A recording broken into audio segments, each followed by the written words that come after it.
Industry Insider coming to you from the Australasian Worldwide Music Expo headquarters, I would call it, wouldn't I, Simon Raynor? That's it, Ben. Yeah, absolutely. You're right here. Yeah, we're here at AWME headquarters. Simon Raynor, director of AWME, is joining me. Mate, you're an elusive man to get a hold of. I think everyone's going to be very surprised I've actually got you on camera for 10 minutes. But thank you very much for giving us your time, mate, because this is the busiest time of the year. Yeah, my absolute pleasure. No, it's been, I've got to say, very hectic the last 2 or 3 months. So, looking forward to this weekend, or next weekend, 14th to the 17th of November.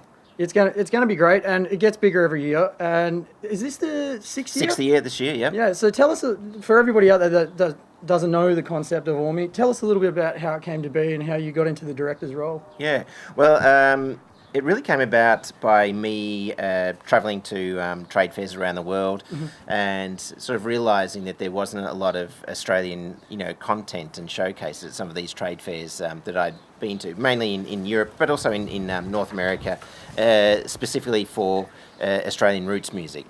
So what we decided to do, I sort of started developing this idea of creating a conference and trade fair showcase event in Australia to showcase roots music from Australia and our region to international buyers and networks and organisations around the world. So that's how it sort of developed, and that's almost 10 years ago since that sort of concept began. Well, I mean, that's, for an event to become as big as it has, 10 years is really not a long time. No. Well, that's quite surprising. Yeah, well, the first, AWME's been going for 6 years. It's now 6th year now, but it took 10 years from 2 or 3 years to sort of get it up and running. Yeah, 10 years from an idea, but to have it this strong, 10 years from like the seed being planted is pretty... Yeah, no, it's been great, and like you said, it's grown each year, and we've developed some fantastic partnerships around the world who have been coming back each year. So no, and the outcomes for our artists, and that's the core objective of AWME, is to create outcomes for artists, whether it's booking in at festivals, signing to labels and media coverage, etc. It's been fantastic. And I guess it's really given people in Melbourne that work with you and for you, or with you would probably like to say, a real chance to get into the conference area of developing, in a music business. Absolutely. No, it is.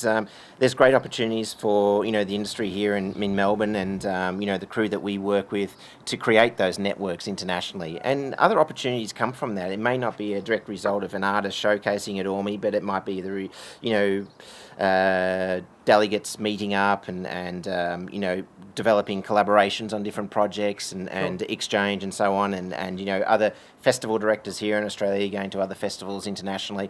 So there's been some great, I guess, partnerships developed outside of a direct, artist being booked at a festival as well. Yeah. Now, I mean, actually, one partnership that comes to mind that was it Lisa Widdock, Millie Milgate put That's it together. Right. Yep. So Lisa and Millie have created a partnership. So that's with Showcase Scotland and Australia, and Celtic Connections it's called, and that happens in Glasgow in January. So there's 3 Australian acts that are booked in there for this year and next year, and we also have 2 Scottish acts that are playing at AWME this year as part of that exchange. Yeah, so it's great. So we sort of out of that partnership, there's 2 acts that perform at AWME, then there's 3 acts that perform, over in Scotland. Yeah, it's great. So many partnerships like that, and they launched that last year. I remember chatting to them in the Curve Bar about that. They were very excited. They said it happened over a few wines and a couple of AWMEs. So exactly, that's how it all happened.